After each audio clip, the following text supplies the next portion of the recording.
The man held the child tight against his chest as he ran, his boots striking the marble floors like thunder. Servants glanced up from their nightly duties, startled by the rare sight of the captain of the guard sprinting through the corridors with a newborn in his arms. His breath came in short bursts. "Keep running," he told himself. "Don't stop. Don't think of her." But her screams still rang in his ears. She was gone. Gone. He burst through the great hall doors, swallowing the cry clawing up his throat. The emperor and empress stood from their thrones. This was not a place... My cat's messing with my camera. This was not a place he ever entered unannounced, let alone carrying a child. The court of nobles fell silent.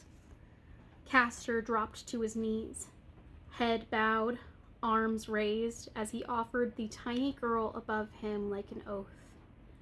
"My Highness," he said, his voice rough with grief, "a maiden has had a baby girl. The fates declare she is to serve your court." No one questioned the fates. Their designs were absolute. "Very well," the emperor boomed, his voice rich but gentle. "You will raise her." Castor lifted his head in shock. The emperor's blonde hair fell loose around his shoulders, blue eyes glinting with the knowledge he would never speak aloud.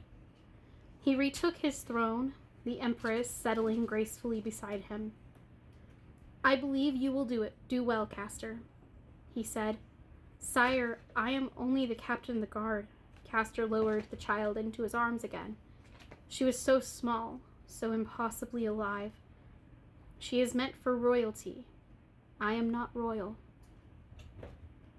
The emperor's smile softened, reminding Castor of the man behind the crown, the friend he once knew. "The Grand Duke of Arinthia has passed on without heirs," he said. "You will take his place. Raise her, train her, teach her to be a lady. You will rule the Northlands and appoint a nursemaid. What is her name?" The world tilted around Castor, as if the world could swallow him whole. Castor's heart thudded painfully. He swallowed, steadied himself. "Cathra Sansonen." "A beautiful name," the emperor said. "Now give her to a nursemaid and rest. You leave for the north in 3 days." Castor turned to a line of women and stopped before Cirtha, a thin, older woman, her brown hair streaked with white. Her warm brown eyes crinkled when she smiled, though now they held sorrow. "A full head of hair already," Cirtha murmured, lifting Cathra from his arms, a sign of great power. She slipped a folded paper into Castor's hand. "If you do this, it will cost you something." He stared at her, confused. What more could be taken from me? "Go to her," Cirtha said quietly, and walked away with the child. As the great hall doors closed behind him, Castor broke into a sprint. His lungs burned, pain flaring in his chest with every step, but he didn't slow. He ran to the burial chamber, stumbling through the doorway. She lay upon a stone slab, too gray, too cold for someone who had always been light. Her body wasn't even cold yet. She looked asleep, as if she might open her eyes, tease him for falling for one of her tricks, and laugh that bright laugh that always followed her smile.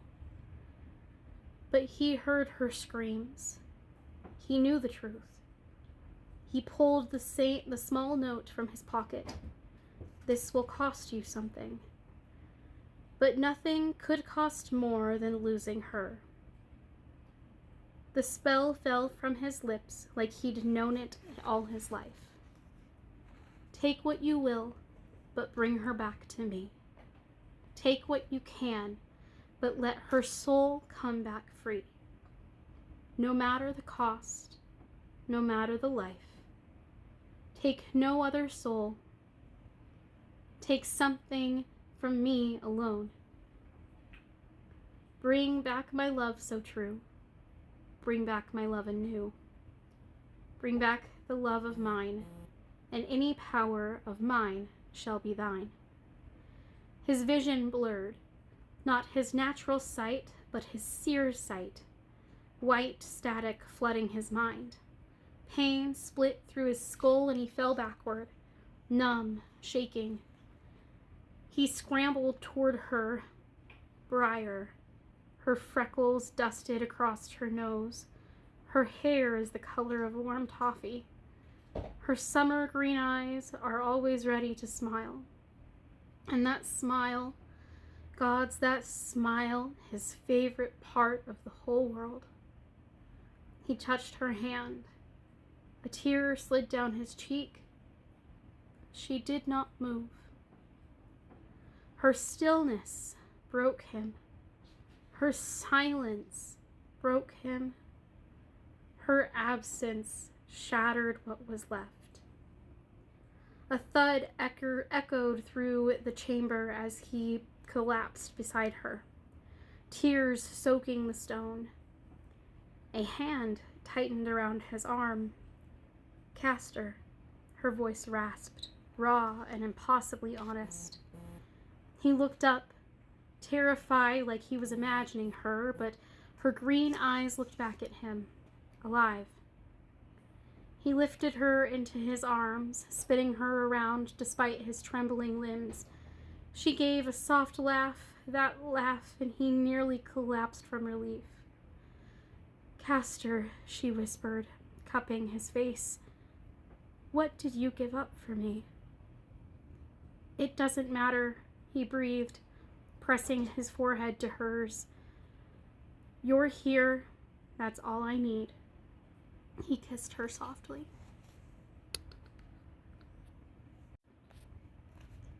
Seven years later. Father, why must we do such horrid work? Cathra asked, scrubbing the kitchen floor with a dramatic sigh. Because, Castor said, you must learn the value of hard work before you can do great things, little warrior. She pouted. Soap bubbles floated around her head like tiny drifting spirits. It's dreadful and meaningless, and I keep hurting myself. She lifted her scraped knees with a whimper. Then wear the training clothes I gave you, he said, fetching a towel. That dress is for feasts, not floors. But ladies wear dresses, she argued. Training clothes are pants. Castor wrapped the towel around her shoulders and knelt so his eyes met hers. Ladies wear dresses when appropriate. When working, training, or at war, a lady wears whatever helps her to do the task. Now go change and meet me in the garden.